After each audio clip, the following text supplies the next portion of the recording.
This is the Bringing Business to Retail podcast, and today we're talking all about how you can conquer social media without burning out. Welcome to the Bringing Business to Retail podcast on SalenaKnight.com. Stay ahead of the competition by opening your doors to business experts so you can learn, grow, and be inspired. Passionate about bringing business strategies to independent retailers, please welcome your host, Salena Knight. Hey there, and welcome to today's episode. Every week, I get dozens of emails from listeners of the podcast and people who subscribe to my newsletter with questions on business, questions on life, questions on retail, questions on e-commerce. So I decided that it was time to pick a few of those questions out and answer them here on the podcast. So I received an email from Katie, and I wanted to share it with you today because it perfectly sums up what so many of you are experiencing in your business. And it went like this. Dear Sal, help! How do other business owners seem to have a handle on getting so much stuff out on so many different social media platforms? Is there a trick I'm missing? Because I feel like this is a full-time job on top of my actual job of running my retail business. After I've written a blog post, posted photos on Instagram, posted on Facebook, updated my Pinterest, and gotten onto the bandwagon of recording live posts on Facebook, and then thought about sending an email to my customers, which I have to admit keeps getting put on the bottom of the to-do list, I'm exhausted, and I have often run out of things to say. Well, Katie, first up, I have to give you a great big virtual high five for being self-aware and noticing that the reason you're feeling overwhelmed and exhausted is because you are so busy being busy. And there are a lot of retail and e-commerce store owners who will just blame everyone else. In fact, it's not just retail and e-commerce, there's a lot of business owners in general who will just blame everyone and everything else when they are exhausted and overwhelmed, rather than focusing on why they are so exhausted and overwhelmed. And this is a trap that business owners, no matter if they're just starting out or if they've been in the game for a while, we can all fall into it. Heck, even I fall down to that rabbit hole of spending a whole day being busy, but feeling like nothing gets done. Does this sound familiar? The key is being able to differentiate being busy from being productive. And being busy these days seems to be a social norm. I feel like there's an unspoken belief that if you're not just busy all the time, then you must just be sitting on your butt doing nothing. And we can't have that now, can we? We're so obsessed with being busy, we even invented a word for it. Do you know what that word is? It's a word I don't like. It's a word I really don't like. It's called hustle. And all the gurus will tell you that if you're not hustling, you are doomed to fail. If you're not hustling, that is why you don't have a 7-figure business. Busy has become the ultimate symbol of success. How many times have you had a well-meaning person ask you, "How's business?" And when they ask, you feel compelled to reply, "I'm so busy." You don't need to tell them that there's no profit or that there are hardly any customers in the door or you've hardly had any visitors to your website. Your growth is stagnated and you're overwhelmed and exhausted, because if you do, you'll feel like a failure, right? But does busy actually equal success? You know the answer, don't you? Of course not. In my opinion, the number one thing that holds retail and e-commerce store owners back from growing their business is being busy instead of being productive. And the thing about being productive is it usually means we don't burn ourselves out. It means working smarter, not harder. And so with that in mind, let me ask you, are you filling your days with busyness rather than business? Do you look at other people and wonder how they've managed to post on Instagram and Facebook and be constantly having engaging Facebook Lives and run ads and send out newsletters, just like Katie did? Do you ever feel like They must have a whole team of people out there, and you're a little bit jealous, but you're also a little bit envious, and you probably, let's throw in a little bit of a dash of, I really want my business to be at that level as well. Are you like Katie and so many other people that I talk to, overwhelmed and exhausted because you are trying to juggle all the things? Now, I get it. Totally, I do. Social media and content creation is like herding cats. It feels like the more you put out there, the more you need to create. It's like feeding a hungry beast. Now, of course, you're not alone. Let's be fair. You are never alone when it comes to this type of stuff. Last year, LinkedIn Technology Marketing took a survey of business owners and listed the top 5 challenges that independent business owners face when it comes to content creation. And that term content creation is basically just making stuff up to post in different places. And the results certainly mirror the challenges that I find in my business and regularly see with my clients. Do you want to know what they are? Number 1 was a lack of time or bandwidth to create content. And that was over 51% of people felt that way. The next one was they struggle to produce a variety and volume of content. Are any of these sounding like you yet? Next up, they fail to create truly engaging content. Remember, these are the challenges that independent business owners face. Next up, they have difficulty measuring effectiveness, and they have difficulty developing a consistent content strategy. Now, maybe 1 or 2, or maybe even all of those relate to you, and you won't be alone if they do. But what if I told you that there was a smarter way? In fact, there is a secret to conquering social media without burning out. There is a way that you can put more out there, but also put less effort in. How much of a relief would it be to build what I like to call your content assets and save yourself time and effort in the process? Do you want to know how to do it? Ready? Okay, let's jump in. Now, whilst content is the vehicle to communicate with your customers, repurposing or reusing content is the art of taking a piece of your existing work, refashioning that core message into a different format.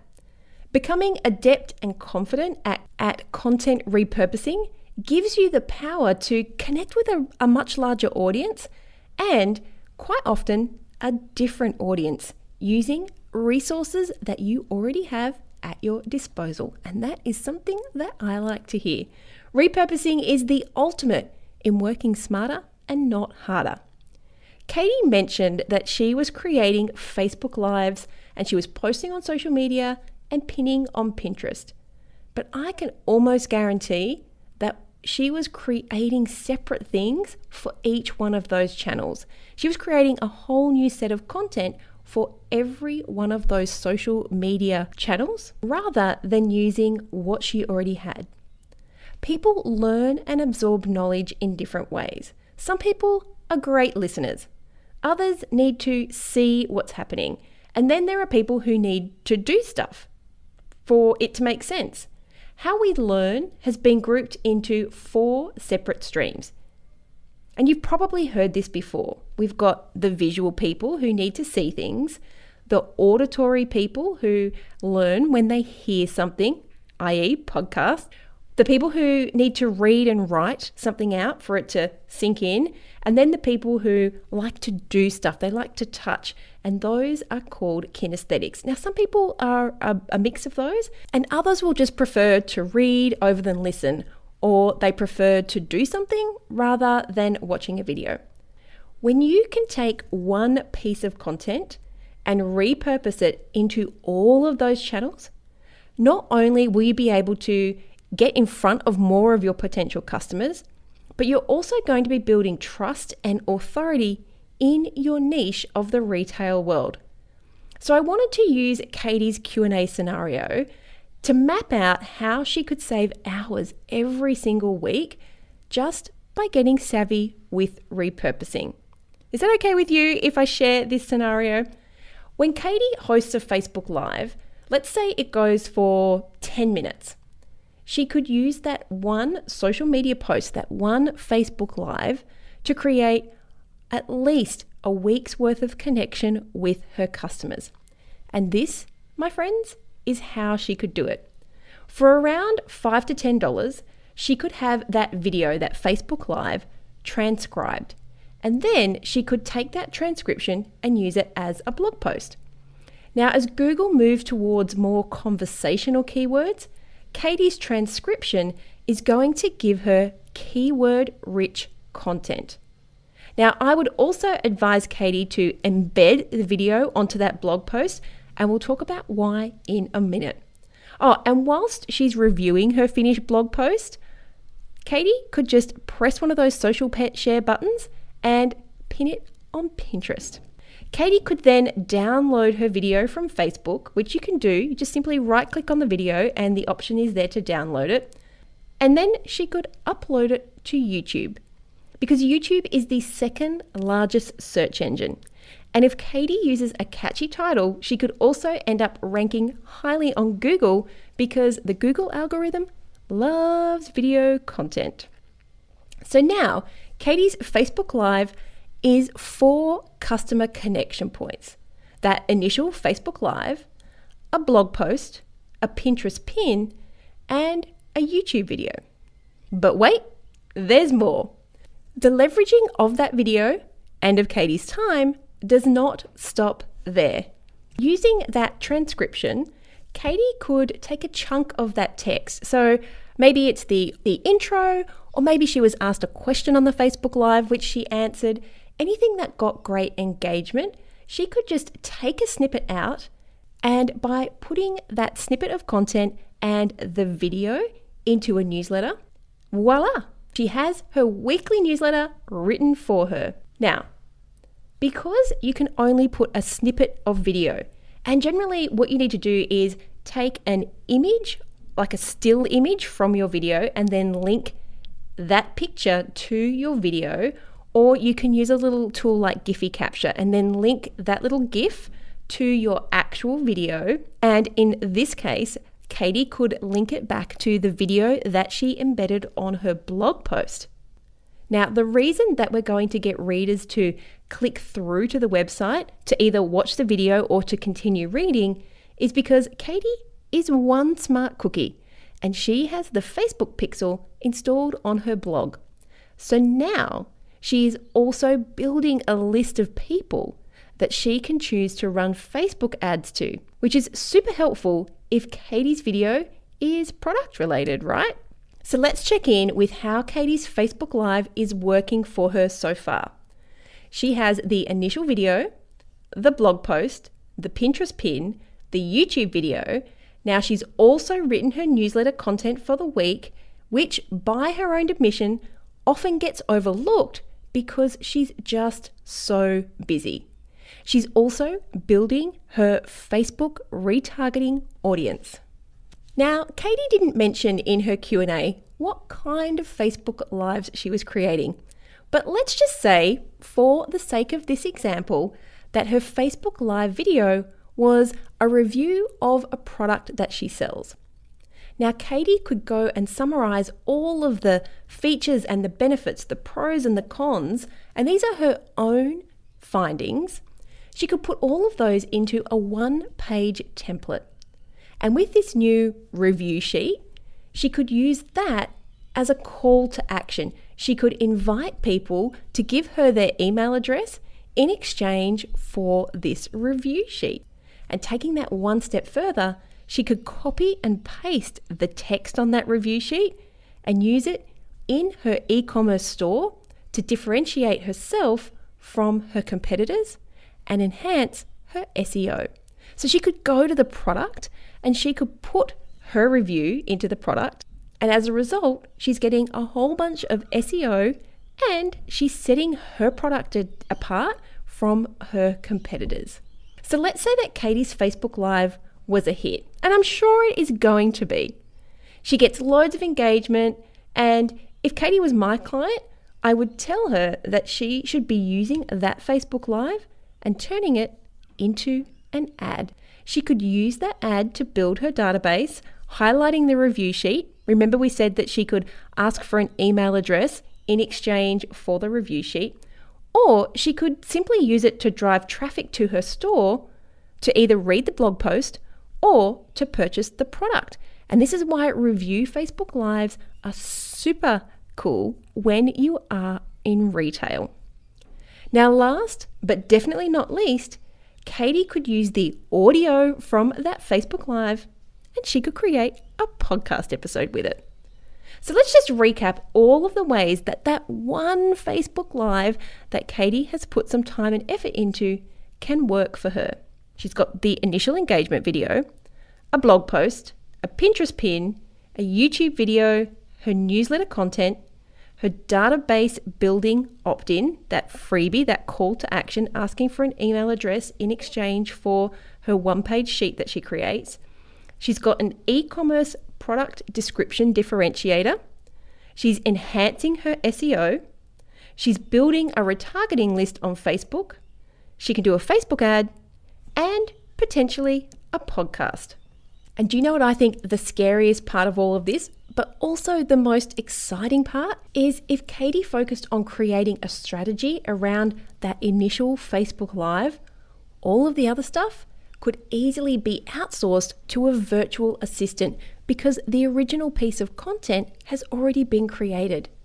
But even if Katie wasn't ready to move to that next level, she could create all of this content and not only cover all those social media channels that she was struggling to fill, but she could also up-level her business in the process. And all of this with a lot less exhaustion and a lot less overwhelm, but most importantly, not diluting any message that she wants to convey. So perhaps you're thinking, Sal, but surely my customers are going to get mucho annoyed if they see the same thing over and over and over again. Well, remember right back at the start, I mentioned that different people learn in different ways. We absorb information in different ways. How we learn is that seeing the visual, the auditory, the reading or the writing, and the doing or the kinesthetic. So first up, if you're relying on organic and social media, current Facebook and Instagram organic reach is around about 2% of your fan base. So only 2% of your people are going to see the post when you put it up. So you still have 98% of people that you need to get in front of. And if you've got an average open rate on your email list, there's another 25%. You still have another 73% of customers that need to see what you have to say. Or should I say, they need to see or hear what you have to say, depending on how they like to take everything in. Now, I'm not even going to try to get you to take one piece of content you've created and do all of those things with it. But what I would suggest is that if you take stock of the parts of your business that overwhelm you when it comes to customer engagement, if you pick the places or those channels that you really struggle to engage with, and you take something that you've already created, you can repurpose it and make your life so much easier. It doesn't have to be a Facebook Live. You could do all of this with a blog post that you've already written, or even a Facebook post that got loads of engagement. Repurposing your content is an easy way to reach more customers, and it's a great way to convert potential customers into buyers. And what I like the most is it helps you stand out in a sea of sameness. Remember, different is better than better. So thanks so much for Katie for putting yourself out there and asking me this question. I know that when other people seem to make things look easy, it can be super intimidating to ask questions. And because you don't want to embarrass yourself, and could you hear the air quotes that I did then when I said embarrass? Instead of asking a question, you end up in that whirlpool of dread and confusion and comparison-itis. And that, my friends, is the formula for being busy rather than being productive. If you are juggling all the things and you want some easy ways to reclaim your life and your freedom and build your business, make sure that you listen in next week to hear all about how you can find that. I'm going to be sharing it with you on the next episode. Thanks so much for listening in. If you know somebody who is struggling with all of the things and struggling with wondering what to post on social media, share this episode with them. There's more than enough business for all of us out there. I hope you enjoyed this week's episode of the Bringing Business to Retail podcast. You can find all of the show notes over at salenaknight.com. If you found something that you heard today particularly useful, I'd love it if you could leave me a review on iTunes or Stitcher. And of course, feel free to share this episode with someone that you think could benefit by listening to it. Want more retail biz strategies? You can watch the Bringing Business to Retail TV show, where each week I'll answer a question or provide you with a simple, actionable retail biz strategy that you can implement in your business right away. If you have a question or a guest, I'd love to hear from you. Drop my team an email at podcast@salenaknight.com, and I'll see you on the next episode. Have a great week.